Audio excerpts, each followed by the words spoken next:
नमस्कार मित्रों, पिछली वीडियो में देखा भीमा के चाचा छबीला को कैलासा बुआ पुलिस के हाथों पकड़वा देती है और भीमा को मजबूर करती है नीचे आने को। तभी बाबा साहब भीमराव अम्बेडकर जी भीमा को समझाते हैं, तुम्हें इस लड़ाई को अकेले ही लड़ना होगा और तुम्हें अकेले ही फैसला करना होगा। तो आइए मित्रों, आप जानते हैं इससे आगे का। भीमा को पढ़ाई और माँ किसी एक को चुनने का समय समाप्त होने से पहले विद्यालय में डीएम साहिबा आ जाती है और उनको देखकर भीमा नीचे आ जाती है और कहती है, देखिए डीएम साहिबा मेरी माँ का क्या हाल करती है। डीएम साहिबा पानी डालने को कहती है। तभी बुआ रोकती हुई डीएम साहिबा को सारी बात बताती है और कहती है, यहाँ जिद है, बिरादरी है। लेकिन डीएम साहिबा कुछ नहीं सुनती है और बुआ को अंदर आने को कहती है और भीमा की माँ को पानी डालने को कहती है। इतना कहकर डीएम साहिबा अंदर चली जाती है और कैलासा बुआ भी अंदर जाती हैं। भीमा के पिता पानी डालते हैं और उन्हें उठाने का प्रयास करते हैं। भीमा भी माँ के पास जाने लगती है, लेकिन भीमा के चाचा उसे रोकते हुए कहते हैं कि भीमा तू अपनी लड़ाई जारी रख। तभी प्रिंसिपल साहब कहते हैं कि अच्छा है, प्रशासन के बड़े लोग यहाँ आ चुके हैं, अब ये माँ बेटी को अच्छे से सबक सिखाया जाएगा।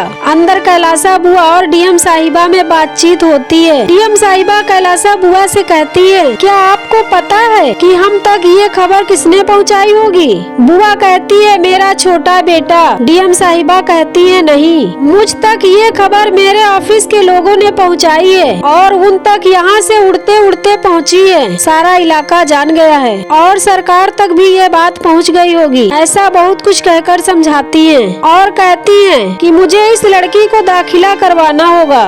लेकिन बुआ नहीं मानती है और डीएम साहिबा बाहर आ जाती हैं और कहती हैं, इस बच्ची का दाखिला इसी विद्यालय में लिया जाएगा। ये सब सुनकर भीमा और भीमा के परिवार वाले काफी खुश हो जाते हैं। भीमा की माँ फिर से पूछती है, फिर डीएम साहिबा कहती है कि तुम्हारी बेटी का दाखिला इसी विद्यालय में लिया जाएगा।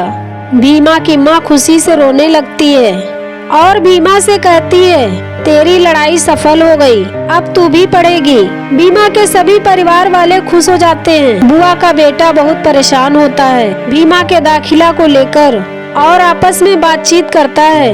विद्यालय के अध्यापक कहते हैं, वही अध्यापक जो छोटी बिरादरी से हैं, भीमा बिटिया जाओ बाबा साहब की फोटो जहाँ से उतारी थी वही जाकर लगा दो। लेकिन तभी बुआ अपनी बिरादरी लोगों से कुछ कहती है और वह फिर चली जाती है। भीमा जाकर बाबा साहब की ठीक वैसे ही फोटो लगाती है जैसे कि पहले लगी होती है और बाबा साहब को धन्यवाद देती है। भीमा की माँ खुश होकर प्रिंसिपल साहब से बात करती है। प्रिंसिपल साहब नाराज हो जाते हैं और जाने को कहते हैं। भीमा बाबा साहब से बात करते करते सोचती है और कहती है, एक काम तो हम भूल ही गए, और वह बाहर आ जाती है। लेकिन देखती है डीएम साहिबा यहाँ नहीं है। वह माँ से पूछती है, माँ कहती है वो तो यहाँ से चली गई। और भीमा भी बाहर दौड़कर डीएम साहिबा का पीछा करती है। भीमा दौड़ते हुए डीएम साहिबा को बुलाती है। डीएम साहिबा गाड़ी से उतरकर पूछती है, क्या है?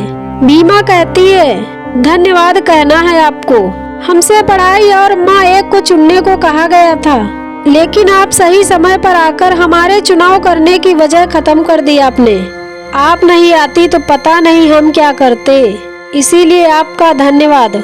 और डीएम साहिबा के पैर छूने जाती है।